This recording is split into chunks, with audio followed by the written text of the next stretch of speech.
ke-93. Bismillahirrahmanirrahim. Wa an Aisyah radhiyallahu anha qalat kana Rasulullah sallallahu alaihi wasallam idza shalla qama hatta tafattara rijlahu.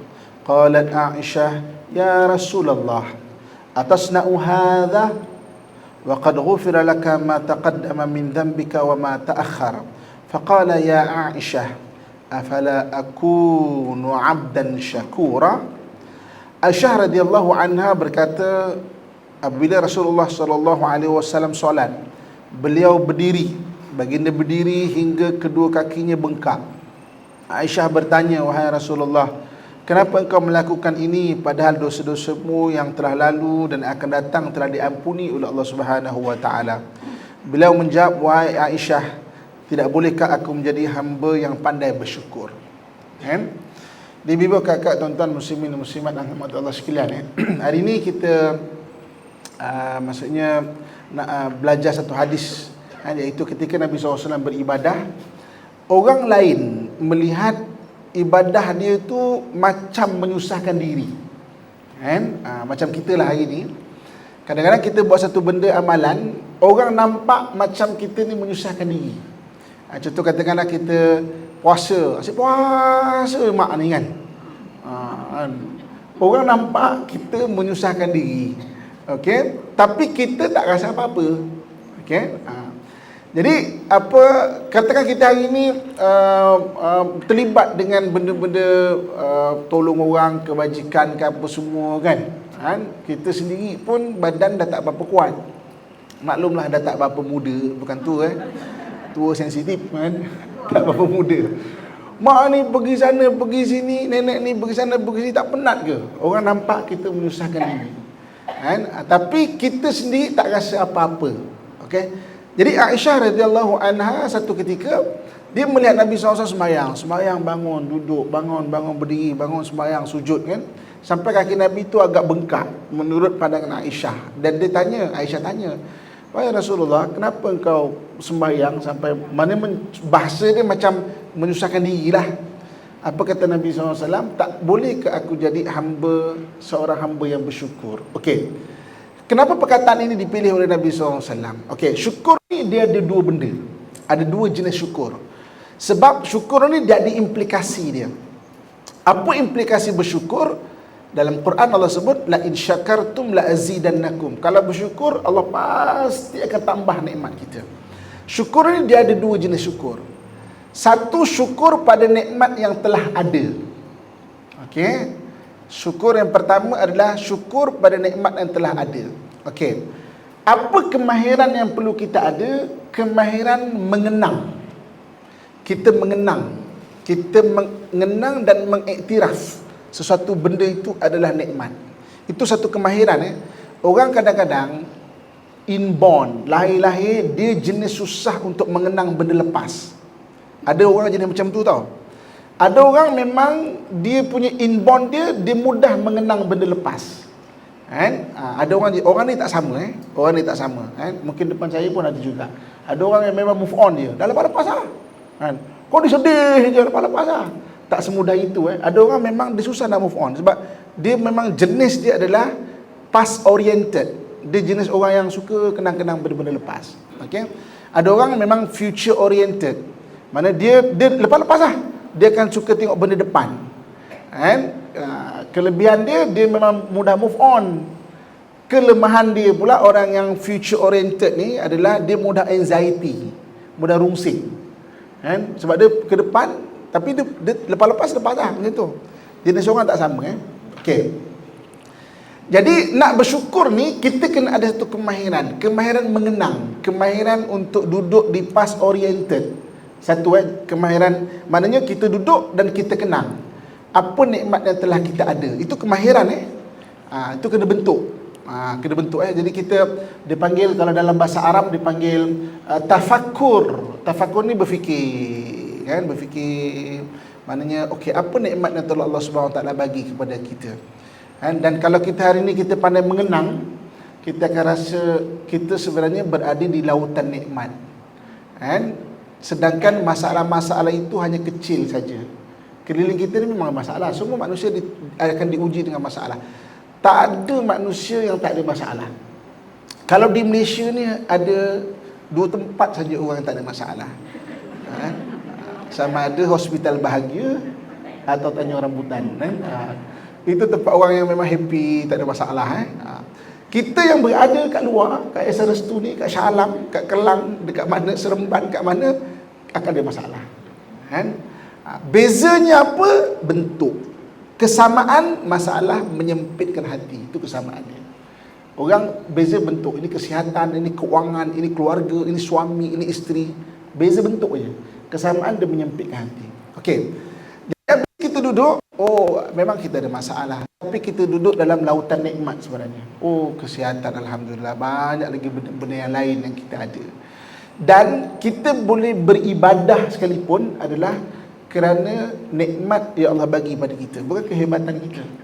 Hari ni kita boleh bersemayang banyak sebab apa? Sebab lutut kita sihat, pinggang sihat. Cuba lutut dah sakit, mungkin sembahyang kita pun tak boleh nak banyak macam mana lutut kita sihat. Kita boleh baca Al-Quran pada hari ni sebab cermin mata kita tak hilang. Cermin mata hilang 2 hari tak boleh baca Quran dah. Sebab itu kan ucapan alhamdulillah ni kena ada. Ya Allah, banyak aku menyempurnakan nikmat ibadah ni sebenarnya daripada nikmat yang Allah bagi kepada kita tu. Banyak kita boleh bersedekah sebab Allah bagi kita kelebihan rezeki. Kita boleh berselawat sebab Allah rezekikan kita untuk mengingat. Ingat ni rezeki Allah Subhanahu Wa Taala. Okey, jadi maknanya Nabi sembahyang tak boleh Nabi sebut aku nak jadi hamba yang bersyukur. Maknanya tak terbeban tu sebab terima kasih. Terima kasih. Banyak bersedekah tu sebab Allah bagi rezeki yang banyak. Aku sembahyang sebab kesihatan. Nabi dengan Aisyah kan dia punya tingkah umur kan agak jauh agak jauh kan. Jadi maknanya Nabi yang berumur tu masih fit. Masih sihat masih fit, masih sihat. Jadi maknanya syukur ada nikmat kesihatan. Sebab tu aku bersyukur tu dengan aku menyembah Allah Subhanahu Wa Taala. Jadi syukur yang pertama adalah syukur kepada nikmat yang telah ada. Maka Allah akan tambah lagi nikmat-nikmat dia. Syukur jenis kedua adalah syukur yang kita janjikan. Syukur yang kita janjikan. Kita janjikan kesyukuran itu. Contoh, ya Allah, aku ni sihat alhamdulillah. Kalau kau bagi aku terus sihat, aku janji Tuhan, aku akan terus beribadah pada Engkau. Kita janjikan. Ya Allah, aku ni dah ada rumah dah, tapi kalau ada rezeki nak beli rumah lagi lah untuk anak-anak kan. Kalau kau bagi Tuhan, aku akan lebih bersyukur lagi. Syukur yang kita janjikan. Jadi syukur yang kita janjikan, kita berusaha tu dan kita janji kita akan bersyukur, Allah akan bagi kita. Ini Allah sebut la in syakartum la azidannakum. Kamu bersyukur mesti Allah akan bagi. Tapi kalau dah dapat jangan lupa. Itu Allah sebut di akhir ayat tu wala in kafartum inna azabi lasyadid. Kalau kau kufur, lupa pula janji kau, azab aku adalah pedih. Jadi kita nak memulakan sesuatu pada hari ini, dia kena bermula dengan bersyukur. Jangan bermula dengan tamak. Kalau tamak, Tuhan takkan tambah. Hari ini Allah, aku nak lagi, Allah takkan tambah. Allah sebut benda dalam Quran. Maknanya Allah kata, Allah memudahkan manusia ni banyak benda. Thumma yatma'u an azid. Yatma'u ni tamak. Dia kemudian rasa tamak untuk ditambah. Ketika rasa tamak untuk ditambah, Allah kata apa? Kalla, aku takkan tambah. Jangan mulakan benda dengan tamak. Dia kena mulakan dengan bersyukur. Ya Allah, aku dah ada banyak Tuhan, tapi aku nak lagi lah. Dan tak salah benda tu kalau nak lagi sebab nak bersyukur tak apa. Nak lagi sebab tamak tak boleh. Kalau kau bagi lagi Tuhan, aku lagi akan bersyukur Tuhan. Lagi banyak, tetap bulan, tetap tahun aku akan pergi umrah dan tajuk orang pergi umrah kalau murah rezeki. Dan Allah kata, Allah akan tambah nikmat itu. Jadi syukur ni ada 2 jenis. Satu benda yang kita kenang, yang telah ada. Satu benda yang kita janjikan. Jadi maknanya ini yang boleh kita buat di harian kan. Yang Allah sebut la in syakartum la azidannakum. Bersyukur mesti Allah akan tambah satu nikmat itu. Okey.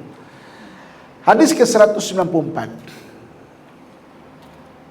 Wa an Fadalah bin Ubayd qala sami'tu Rasulullah sallallahu alaihi wasallam yaqul al mujahid man jahada nafsahu fillah Fadalah bin Ubaid berkata, aku mendengar Rasulullah sallallahu alaihi wasallam bersabda, mujahid ni mana pejuang, pejuang. Mujahid ni adalah maksudnya pejuang. Mujahid adalah orang yang memerangi nafsunya kerana Allah Subhanahu wa taala.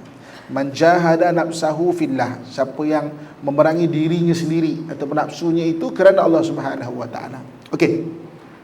Bibu kakak, tuan-tuan muslim-muslimat sekalian, dalam diri kita ni ada dipanggil kelemahan badan. Okey, kelemahan badan, kelemahan badan. Okey. Okey, saya ulang, saya untuk mudah faham. Manusia ni dicipta daripada 5 unsur. Kan? 5 unsur. Laqad khalaqnal insana fi ahsani taqwim. Kami jadikan manusia itu sebaik-baik kejadian sebab susunan manusia itu sempurna daripada 5 unsur. Yang pertama, kita ada roh. Yang kedua, kita ada akal. Yang ketiga, kita ada hati. Yang keempat, kita ada nafsu. Dan yang kelima, kita ada jasad. So kita ni ada 5 unsur. Jadi apabila kita nak baca manusia ni ataupun kita nak memahami manusia, kita kena faham 5 benda ni.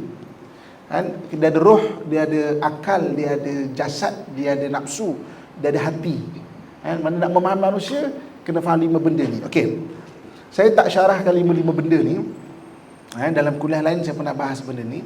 Kita nak bahas mengenai jasad lah, badan. Jasad, mana salah satu unsur manusia ni jasad. Salah satu dia jasad. Sekali lagi, kita ada roh, kita ada akal, kita ada hati, kita ada nafsu, kita ada jasad. Okey. Yang Allah sebut, laqad khalaqnal insana fi ahsani taqwim, kami jadikan manusia sebaik-baik kejadian. Kalau nak senang faham, ni perumpamaan nak senang faham. Pernah tengok equalizer tak? Equalizer ni kalau dekat radio, dia ada yang naik bass dia, apa semua yang naik turun tu. Pernah tengok tak? Untuk adjust decibel tu kan, maknanya equalizer dia. Jadi kalau satu orang penyanyi tu, suara orang ni tak sama. Kalau bass dia tinggi, mungkin dia rendahkan bass dia sikit. Kalau orang tu nyaring suara dia, bingit telinga kan, jadi nyaring tu dia rendahkan sikit. Itu equalizer, equalizer suara tu kan. Okey. Kelima-lima unsur ni haiwan pun ada, tapi equalizer dia tu tak sesempurna manusia. Jadi maknanya akal haiwan tu rendah sikit. Sebab tu haiwan boleh belajar tapi tak boleh mengajar. Akal manusia dia tinggi sikit, dia boleh belajar dan dia boleh mengajar. Allah sebut laqad khalaqnal insana fi ahsani taqwim, kami jadikan manusia sebaik-baik kejadian tu sebab kita punya equalizer tu terbaik. Jin. Dia ada 5 unsur ni juga. Tapi dia punya jasad rendah. Kalau 100% mungkin 5% je. Sebab tu tak nampak. Kita density kita ni mungkin 95, sebab tu kita nampak ni. Jin kan rendah, tak nampak. Jadi maknanya benda tu yang membezakan laqad khalaqnal insana fi ahsani taqwim, beza tu. Okey? Boleh faham tak? Ke pening? Perumpamaan ni ke pening. Okey, manusia ni dia tak sama maksudnya. Jadi Allah sebut laqad khalaqnal insana fi ahsani taqwim, kami jadikan manusia tu sebaik-baik kejadian adalah senang faham equalizer tu paling cantik lah. Paling cantik banding haiwan, banding jin, banding makhluk-makhluk yang lain, paling cantik. Okey. Ambil sesama manusia pula, equalizer yang telah tepat. Katakanlah dia punya nombor tu katakan 900. Apa membezakan kita? Mungkin kita ni 9002, ni 9003, ni 9005. Maknanya sudut akal beza. Dah dia punya tu dah 9 dah. Tapi poin-poin tu membezakan kita. Sebab tu akal kita berbeza. Ada orang fahaman bagus, menghafal kurang. Ada orang menghafal bagus, faham kurang. Berat tahfiz kan kadang-kadang. Ada yang memang, setahun 2 tahun hafal Quran, 30 juzuk. Tapi sudut kefahaman kurang sikit. Orang cakap kan, tak faham lah. Ada orang kadang-kadang menghafalkan 5 tahun baru habis, tapi kefahaman bagus. Sudah faham, maknanya itu membezakan manusia. Boleh? Boleh ke pening? Okey, boleh kan? Simple. Kalau pening tu mungkin poin dia 9.00. Maksudnya kena tingkatkan sikit lah dia punya tu kan. Okey. Jadi kita cerita sekarang ni adalah dalam 5 unsur ni jasad kita. Jasad manusia ni jasad Okey. Jasad ni dia ada kelemahan jasad, kita panggil. Kelemahan jasad ni memang inborn, lahir-lahir orang tu ada kelemahan dia sejak kecil. Kelemahan ini disebut dalam hadis Nabi SAW dalam 8 rangkaian doa tu. Yang kelemahan jasad Satu ketika satu orang sahabat dia dalam waktu duha lah, barangkali waktu macam gini kan. Nabi kan rumah Nabi tepi masjid. Jadi Nabi menjengah dalam masjid, nampak sahabat ni dengan keadaan yang tidak berapa terurus, mukanya agak tidak ceria. Namanya adalah Sayyidina Abu Umamah. Jadi Nabi menyapa dia, "Wahai Abu Umamah, kenapa kau kat masjid ni sedangkan belum waktu zuhur lagi?" Maka dia kata apa? Kata Abu Umamah,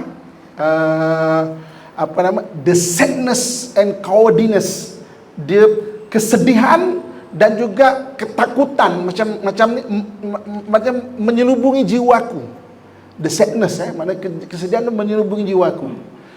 Maka berkata Nabi SAW, "Mau tak aku ajak kau satu doa, kalau kau baca akan menghilangkan benda itu." Apa doa? Doa yang saya yakin kita dah hafal. Allahumma inni a'udzubika minal hammi wal hazan, wa a'udzubika minal ajzi wal kasal, wa a'udzubika minal jubni wal bukh, wa a'udzubika min ghalabati daini wa qahri rijal. 8 benda ni sebenarnya adalah kelemahan jasad, kita panggil. Orang inborn ada kelemahan di ini. Okey, kita kaji yang pertama. Yang pertama adalah Allahumma inni a'udzubika minal hammi, dan yang kedua hazan. Dua-dua tu sedih. Hammi ni apa? Sedih yang lepas, benda-benda lepas. Nak senang faham, benda-benda berkaitan kalau sekarang ni depression. Hammi ni lebih pada depression. Orang yang mengenang benda-benda lepas akhirnya jadi sedih. Dia jadi depressed ataupun depression. Okey.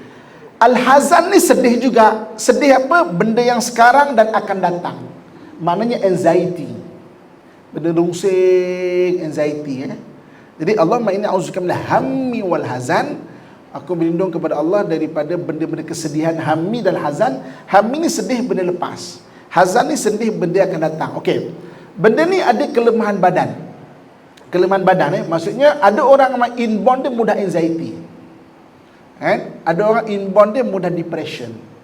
Pembahagian banyaklah depression pula. Ada yang orang depression sampai boleh jadi kemurungan, sampai boleh jadi kalau mengandung tu meroyan, bersedih. Ada orang tak ada benda depression, tak ada kat dia. Okey. Wa a'udzubika minal ajzi wal kasal. Aku berlindung kepada Allah daripada lemah dan juga malas. Lemah okey. Lemah, tak semangat, ataupun maknanya benda-benda yang melemahkan kita. Al-ajzi. Okey, ada orang lemah dia tu adalah kalau orang lelaki perempuan. Dia pantang tengok orang perempuan dai licin, dia pening kepala. Ada orang jenis macam tu, kelemahan dia. Ustaz, suami saya 20 tahun kahwin, 24 kali buat hal. Maknanya kelemahan dia tu perempuan. Kelemahan dia perempuan. Tapi kalau sedih saya, Ustaz, suami saya buat hal. Berapa lama dah kahwin kak? 20 tahun. Banyak kali ke? Ini baru pertama kali. Maknanya bukan kelemahan dia. Benda tu maksudnya adalah benda-benda berlaku keliling dia tu, dia jadi macam tu. Kalau yang 20 tahun kahwin, 24 kali buat hal, konseling lah, kering air liur konselor. Susah nak berubah. Kalau yang sekali-sekali jadi, ya, boleh berubah dengan nasihat. Itu memang kelemahan badan dia. Al-ajzi dia adalah perempuan tu. Jadi orang tak sama.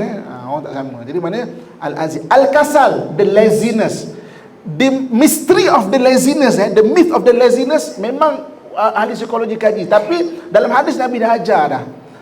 Ada orang yang memang inborn dia ada the laziness tu, dan tahap dia tak sama. Sebab tu kita kena kenal diri kita, orang keliling kita. Benda ni tak siapa tahu. Mak bapak tak tahu, suami tak tahu, isteri tak tahu. Kita dengan Allah aja tahu. Hari ni kita malas. Kita ni orang Baghdad nak cerita bukan sini tau. Kan? Siapa yang boleh tahu? Kita cakap kat laki kita kan, pening kepala lah, padahal malas. Siapa boleh tahu? Menantu kita, maaf cerita kan, menantu kat Baghdad kan, maaf. Dapat poin ni menantu kan. Siapa yang tahu dia tidur je dia kata sakit kepala, padahal dia malas? Siapa yang tahu? Kan? Menantu kita tak nak kerja, asyik sakit contoh kan. Betul lah mungkin sakit, tapi mungkin kalau dia laziness, siapa yang tahu? Jadi dia kelemahan badan. Sebab itu benda kelemahan badan ni kita kena kenal diri kita. Oh, ini tak normal. Ini tak normal. Aku memang jenis ada di laziness. So kena lawan. Lawan ini adalah hadis Nabi SAW sebut. Orang mujahid adalah orang yang melawan diri dia. Adalah hadis ni. Saya nak bagi kefahaman hadis ni sebab ada orang yang inborn dia memang kelemahan itu. The laziness, contoh apa nama? Al-kasal. Siapa tahu tau? Kita dengan Allah je tahu. Tak ada siapa tahu. Menantu kita, anak kita, tak ada siapa tahu. Sebab tu PKP ni kadang-kadang kalau orang work from home kan, bekerja daripada rumah, kalau orang yang memang inborn dia ada penyakit ataupun ada kelemahan the laziness, dia memang feel good lah cerita dia duduk rumah tu. Memang feel good. Bila dia balik untuk kerja balik, perit bagi dia sakit perut lah, sakit lutut lah, sakit pinggang lah, sakit kepala lah, macam-macam kaki. Dan benda ni real saya dipanggil dekat jabatan-jabatan kerajaan macam mana Ustaz? Pekerja-pekerja kita ni atau staff-staff kita ni suruh balik macam ada masalah lah. Tapi kalau orang tak ada the laziness tu, okey je. Tapi ada the laziness tu, dia makin terbentuk dia punya the laziness tu. Itu kita kenal diri tau. Kena kenal menantu kita, anak kita, tak ada siapa kenal, tak ada siapa tahu, kita dengan Allah je tahu. Tak ada siapa tahu. Kalau ada benda ni, kan? Okey. Allah mina'udzubika min hammi wal hazan, wa a'udzubika min ajzi wal kasal, wa a'udzubika min jubni. Pengecut. Ataupun apa nama dipanggil apa nama toleransi pada benda yang ditakut tinggi sangat. Maknanya benda penakut ni pun sama juga. Dia perlemah badan juga. Ada orang yang penakut tau. Main gym badan bukan ketak-ketak lagi kan. Pergi tandas, tolonglah teman kalah. Kau. Badan semang bukan main lagi kan. Temanlah. Takut kena kerja malam pergi tandas. Takut. Ada. Sebab apa? Al-jubni tu. Okey. Dan al-bukhl ni adalah bakhil. Berkira juga kelemahan badan. Ada orang level berkira dia agak tinggi. Dia pandai berkira. Ada orang tak kisah. Ada orang itu kita kenal. Kenal diri, kena kenal. Aku ni agak berkira. Kadang-kadang berkira. Okey, lagi dua apa? Wa uzbika min ghalabati dain wa qahri rijal. Ghalabati dain ni berhutang. Okey. Perasan tak kita? Ada orang yang jenis suka berhutang. Okey, ada orang dia kurang keperluan dan dia berhutang. Okey. Ada orang jenis dia suka berhutang. Sisi hutang.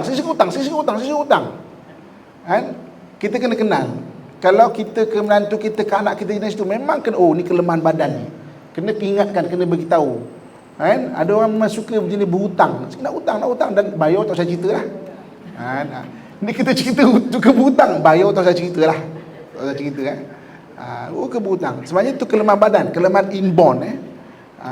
Maksudnya itu kita kenal. Kenakan diri kita, kawan kita. Ada orang yang memang hutang memang bayar, hutang tengah susah. Ini tak susah pun memang suka berhutang. Boleh tak? Beli dulu, pakai dululah, ambil dululah, itulah. Dan yang terakhir apa? Wa qahri rijal. Wa qahri rijal ni maknanya pengaruh seseorang, pengaruh tidak wajar seseorang. Okey. Ada orang jenis dia adalah dia memang suka jenis dia adalah perlukan direction, perlukan arahan. Ada orang jenis macam tu, ada orang tak perlu, dia tak suka. Ada orang perlukan arahan. Tak ada arahan dia tak boleh bergerak. Ada orang jenis macam ni. Kena cakap buat macam inilah. Okeylah. Tapi tak boleh fikir sendiri ke? Dia memang tak boleh fikir sendiri. Orangnya perlukan direction.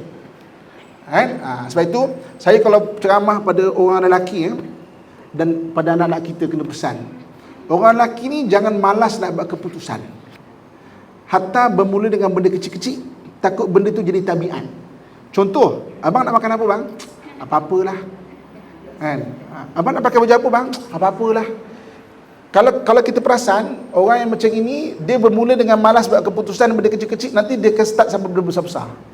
Sampai direction benda besar-besar pun dia tak boleh buat keputusan. Sebab dia terbiasa dengan apa-apalah, ikutlah. Ikutlah. Maknanya buat keputusan Okey. Waqahri rijal ni satu benda yang kita kena perasan.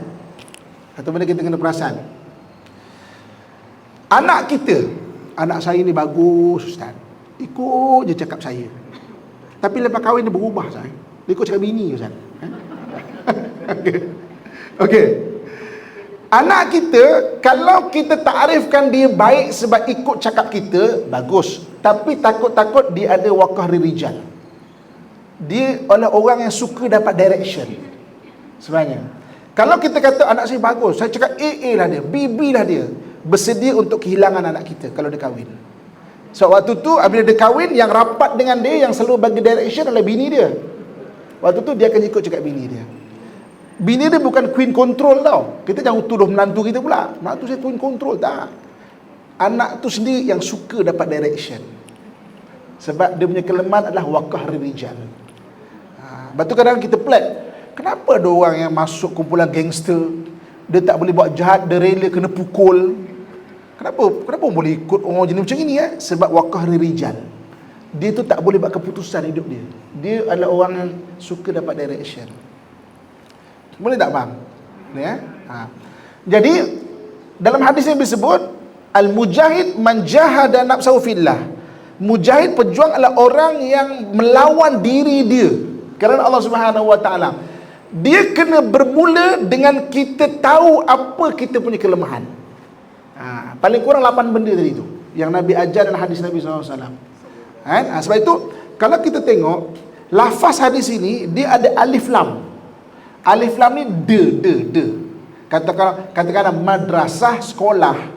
Al-madrasah, the school. Maknanya very specific sekolah mana.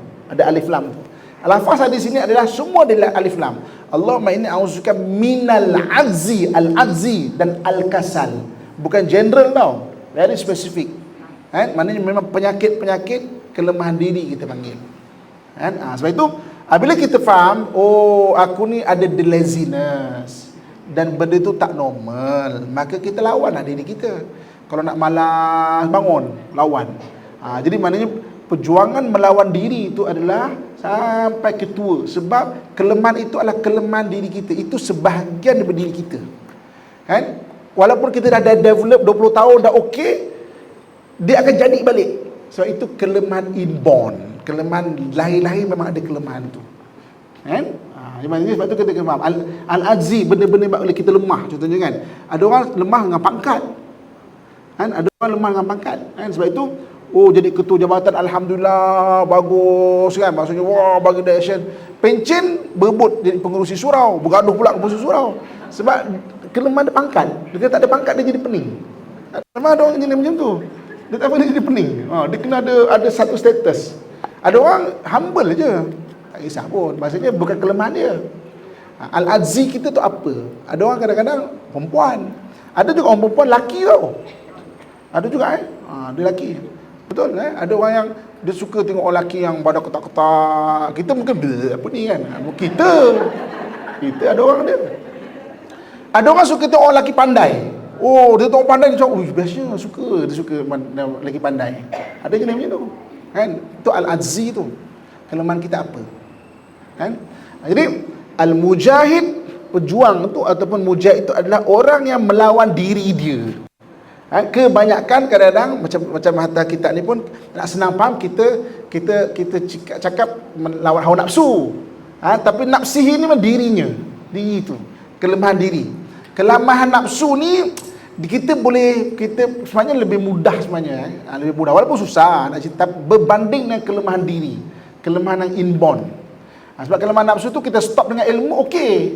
Tapi kelemahan diri tu dia sebahagian daripada diri kita. Tu susah tu. Contoh macam al-kasal ni kan. Orang ada al-kasal, orang ada the laziness tu. Orang ada malas. Ui, itu 24 jam itulah diri dia. Dia kena sentiasa lawan, kena sentiasa diingatkan, kena sentiasa ditegur. Dan kalau tak ada orang tegur, dia kena ada kekuatan tegur diri dia. Kan? Ada kekuatan dengan ilmu, kena tegur diri dia. Kau kena bangun ni, kau kena bangun ni. Kau tidak, main tidur lah tengah hari. Bini bebel, sakit pinggang lah. Yang tahu dia dengan Allah aja. Sakit pinggang lah, itulah. Kalau keluar pun, bang pergilah kerja. Keluarlah, keluar melepak, minum, berbual. Balik, tak dapat kerja lah. Bukan tak dapat kerja, dia malas. Duduk melepak dia kerja. Itu yang nak ceritanya. Mujahid melawan diri dia, maknanya kerana Allah Subhanahu Wa Taala. Okey. Hadis seterusnya ke 195. Okey. Wa an Abi Hurairah radhiyallahu anhu qala. Okey. Qabbala Rasulullah sallallahu alaihi wasallam Al-Hasan bin Ali wa indahu al-Afra min Habisin At-Tamimi jalisan faqala al-Aqra inna li 'asharatan min walad ma qabbaltu minhum ahad fanadhara ilayhi Rasulullah sallallahu alaihi wasallam thumma qala man la yarham la yurham. Abu Hurairah radhiyallahu anhu berkata Rasulullah sallallahu alaihi wasallam mengucup Hasan bin Ali, iaitu cicit Nabi, cucu Nabi sallallahu alaihi wasallam, cucu Nabi sallallahu alaihi wasallam. Dan di sampingnya ada Al-Aqra bin Habith At-Tamimi sedang duduk. Aqra berkata, aku mempunyai 10 orang anak yang tidak pernah kucium satu pun. Rasulullah SAW melihatnya kena berkata, siapa yang tidak sayang maka ia tidak disayangi. Man la yarham la yurham. Okey. Hadis ini Nabi SAW mengajarkan kepada kita mengenai sayang. Okey, mengenai sayang. Siapa yang tidak menyayangi, dia tidak akan disayangi. Okey. Ada satu kita panggil kemahiran sosial. Kemahiran sosial. Okey. Hidup kita ni, antara part yang penting adalah perhubungan sesama manusia. Dan Quran Allah sebut, duribat alaihimu dhillatu aynama thuqifu illa bihabli minallah wa habli minan nas. Kamu akan ditimpa kehinaan di mana saja kamu berada, kecuali kamu bagus hubungan dengan Allah dan hubungan dengan manusia. Hubungan dengan manusia ni adalah satu benda yang perlu kita develop tau. Kita perlu bangunkan, mana perhubungan dengan manusia. Okey. Antara dipanggil kemahiran sosial, kemahiran hubungan dengan manusia. Dalam bahasa Arab dipanggil maharatul muamalah. Maharatul muamalah ni makna kemahiran sosial, kemahiran berhubungan dengan manusia ni adalah kemahiran menunjukkan sayang. Kan?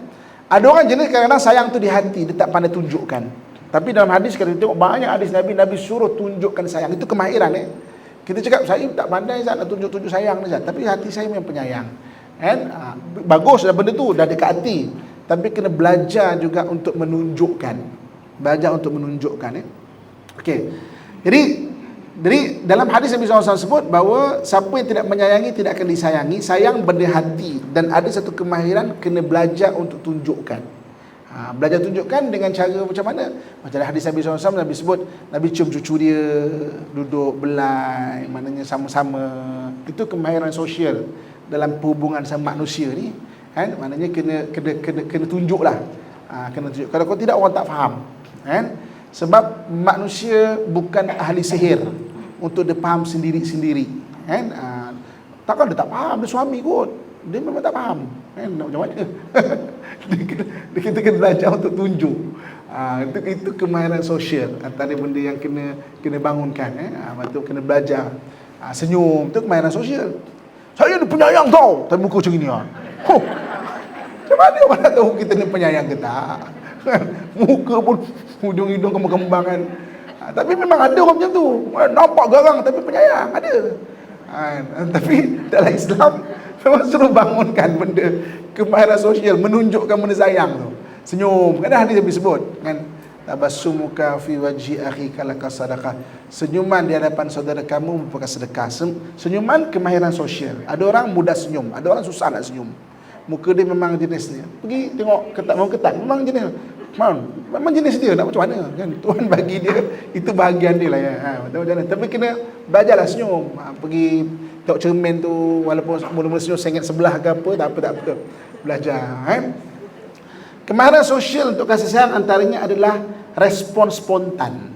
Itu benda kena belajar. Ada orang dia ada respon spontan yang tak bagus, kan? Respon spontan ni kena tukar dengan respon matang. Ada orang bang, apa bang, dia ada respon spontan dulu. Tapi kau dah cakap, nak apa? Kita dah kecil hati dah, kan? Apa boleh cakap kan? Respon spontan. Ada orang jenis ada respon spontan, kena tukar dengan respon matang, kan? Kalau ada masalah ke apa, dia ada respon spontan dulu, kan? Isi nak cakap tu takut ada respon spontan, kena marah kadang-kadang. Isi nak kongsi je, kan? Kereta accident tu kan, bang terlanggar kereta, dia bukan tanya khabar kita sebagai isteri, apa khabar dia, kan? Awak tu lah dah cakap bawa baik-baik, kan? Ada orang lain langgar kita, dia respon spontan. Itu antara benda kasih sayang kena ni lah, kena belajar. Benda tu kena belajar tau. Itu skill. Kalau respon spontan kena faham, oh aku dah ada respon spontan. Kena tukar dengan respon matang. Relax dulu, dengar dulu. Diam dulu 10 minit, dengar, baru bagi respon. Jangan terus bagi respon. Okey. Antaranya adalah benda yang berkaitan dengan kasih sayang yang paling mudah orang nampak. Kita tak ada kasih sayang. Kita tak ada kasih sayang adalah marah. Belajar untuk menahan marah. Menahan marah ni itu satu skill, satu skill. Belajar relax dulu, ambil nafas dulu, kan? Maksudnya jangan mudah nak marah-marah. Okey, itu satu skill juga. Dengar dulu, ambil nafas. Lepas tu dah hadis Nabi ajar skill. Nabi ajar skill ni, marah-marah sangat. Kalau dia kata berdiri, duduklah, kan? Kalau duduk, baringlah, kan? Itu skill tu, itu Nabi ajar tu. Kalau dalam keadaan biasa, pergi ambil wudu. Mana ambil wudu tu, mana tenangkan diri lah, untuk tenangkan diri. Semayang, diri dengan semayang. Kalau nak marah sangat, itu skill macam tu. Skill untuk menahan marah.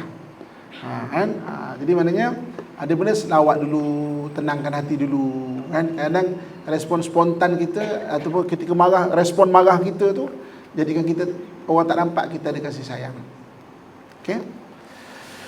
Okey, hadis ke-196.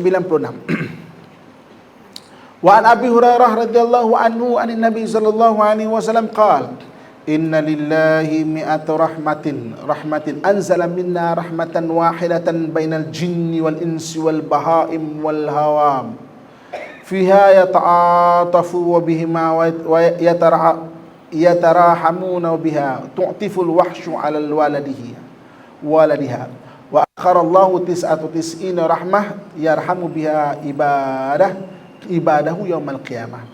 Abu Hurairah radhiyallahu anhu meriwayatkan bahawa Nabi sallallahu alaihi wasallam bersabda, sesungguhnya Allah Subhanahu wa taala memiliki 100 rahmat. Allah menurunkan satu rahmat kepada jin, manusia, binatang dan tumbuhan. Dengan satu rahmat itu mereka saling mengasihi dan saling menyayangi. Dengannya pula binatang buas mengasihi anaknya. Allah menangguhkan yang 99 rahmat untuk menyayangi hamba-hambanya pada hari kiamat.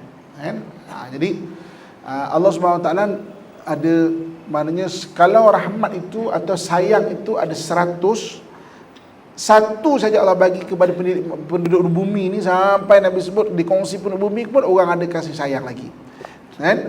Jadi Allah tu sendiri ada 99 rahmat ataupun kasih sayang. Dan Allah Subhanahu Wa Taala tu lagi maha menyayangi kita. Okey, jadi maknanya cuma apa yang Allah nak kita buat, nak kita buat jadi hamba Allah Subhanahu Wa Taala. Hamba Allah ni orang yang taat kepada Allah Subhanahu Wa Taala. Sebab kita semua ni, ibu kakak, ayah-ayah saya sekalian, akan pulang kepada Allah Subhanahu Wa Taala. Kita meninggal takkan pulang kepada suami kita, takkan pulang pada isteri kita, takkan pulang pada anak-anak. Sekalipun kita pesan kat laki kita, abang janji besok saya meninggal jangan tanam, beli peti ais besar letak kat sebelah bilik kita.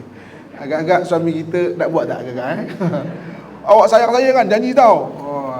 Banyak kali kita cakap, dia pun bingit telinga, dia buat iyakan je lah, yelah. Tapi meninggal agak-agak kita percaya tak cakap dia. Ada.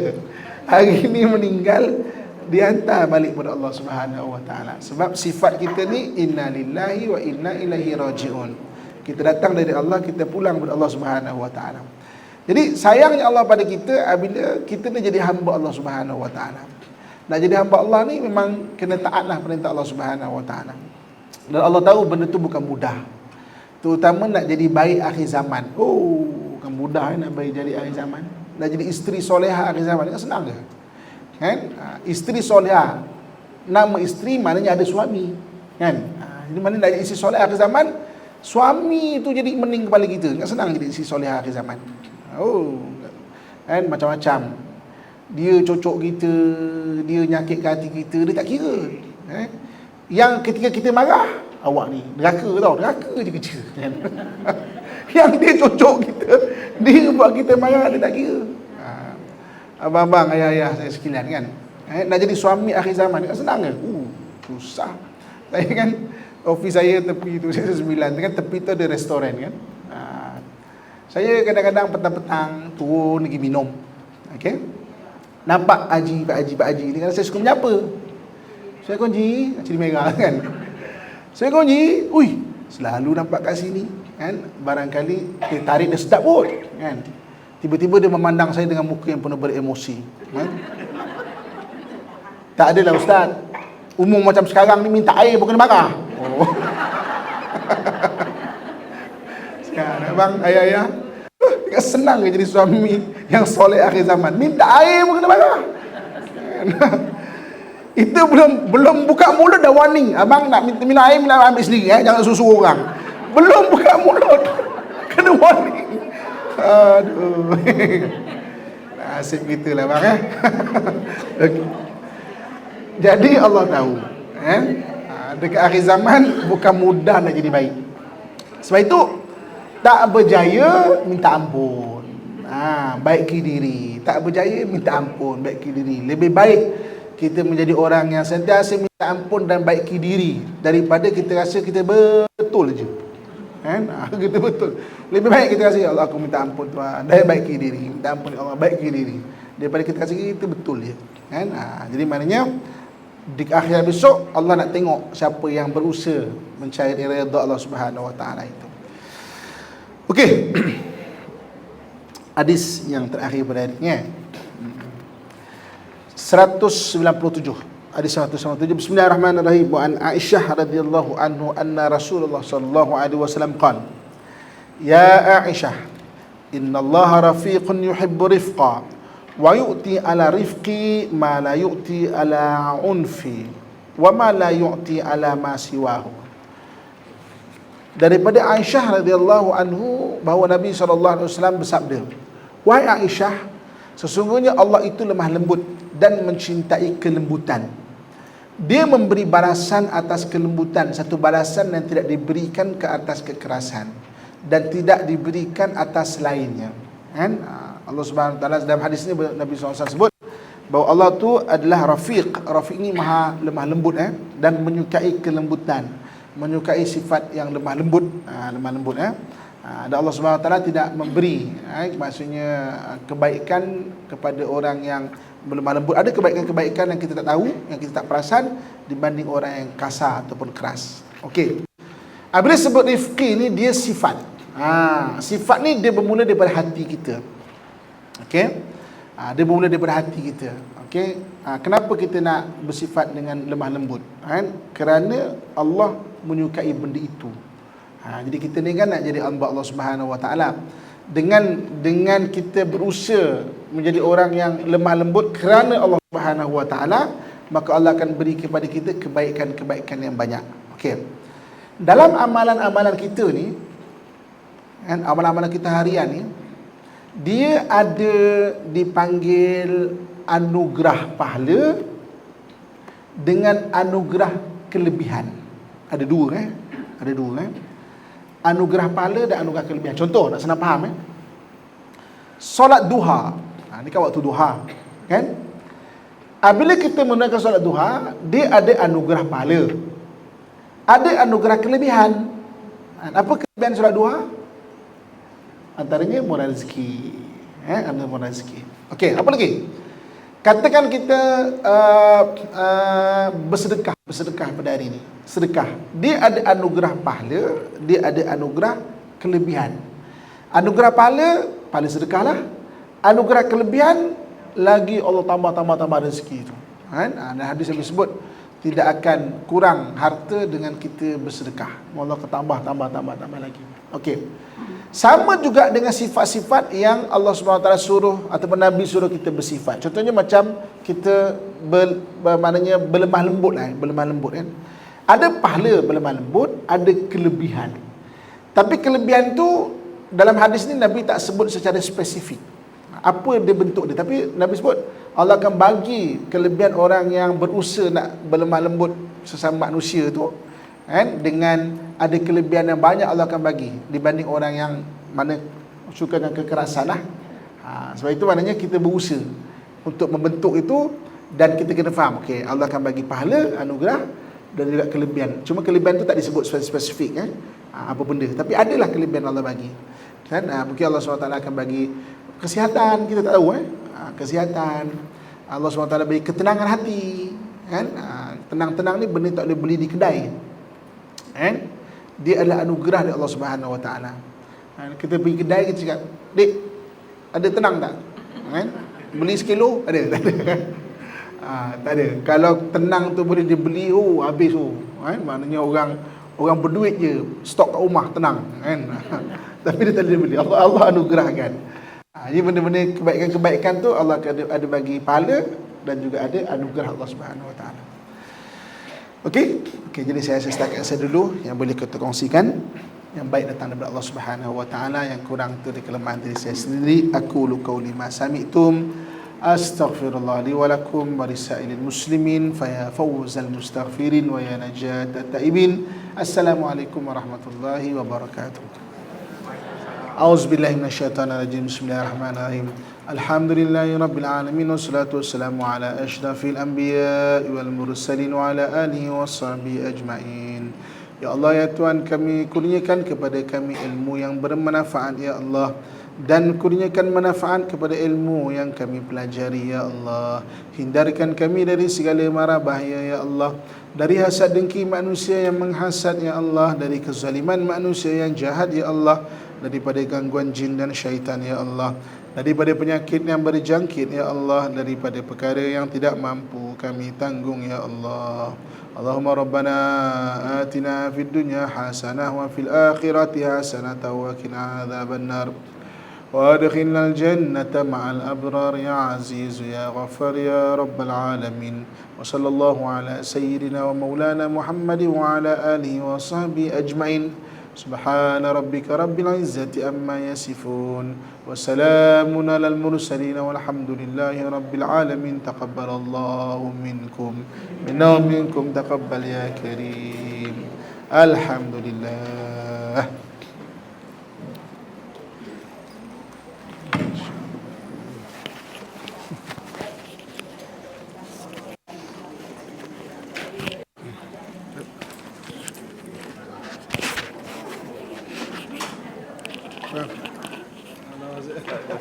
Nama buat TikTok tadi.